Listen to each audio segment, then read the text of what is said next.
Jadi beliau ini datang dengan keluhan nyeri perut, dengan pemesanan sedikit di daerah perut bagian atas, dan ada riwayat hipertensi sebelumnya. Jadi selama ini memang tidak ada gejala, jadi baru 1 bulan ini mulai ada rasa sakit.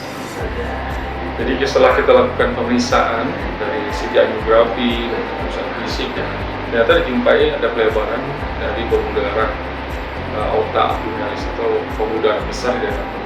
Jadi dengan diagnosa itu kita mau rencanakan untuk melakukan perbaikan atau repair dengan teknik minimal invasif yang kenal dengan EVAR atau endovascular pulmonary arrhythmia repair, yang dengan tindakan ini akan mengurangi angka mobilitas dari operasi yang selama ini dilakukan secara teknik terbuka.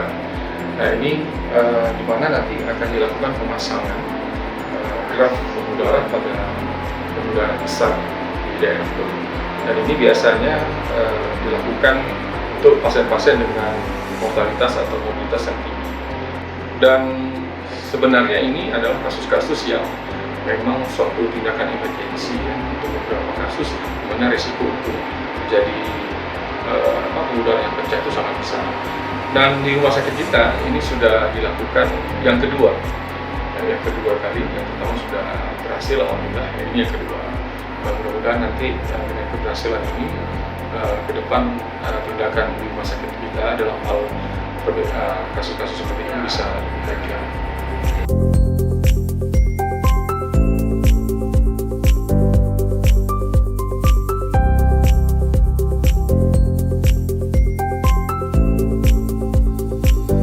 Ini perawatan hari ke 4 ya?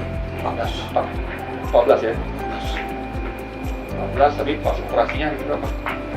Hari Jumat ya operasinya ya? Hari Kamis. Kamis, Jumat, Sabtu, Minggu, Senin, Selasa, kelima. Jadi kondisinya bagus ya? Bagus. Gimana menurut Bapak? Pelayanan kita? Bagus, dan pelayanannya sangat bagus. Ada masalah nggak waktu operasi? Tidak ada. Nggak ada ya? Setelah operasi? Setelah operasi nggak ada kok. Nggak ada ya? Aman ya? Aman.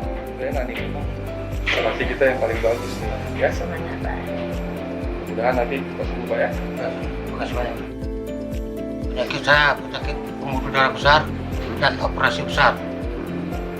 Dan operasi berjalan lancar dan sangat memuaskan. 3 tahun yang berlalu pernah pergi ke Penang, katanya untuk operasi tidak ada jaminan hidup. Insya Allah pelayanan untuk rumah sakit Zainul Abidin sangat memuaskan.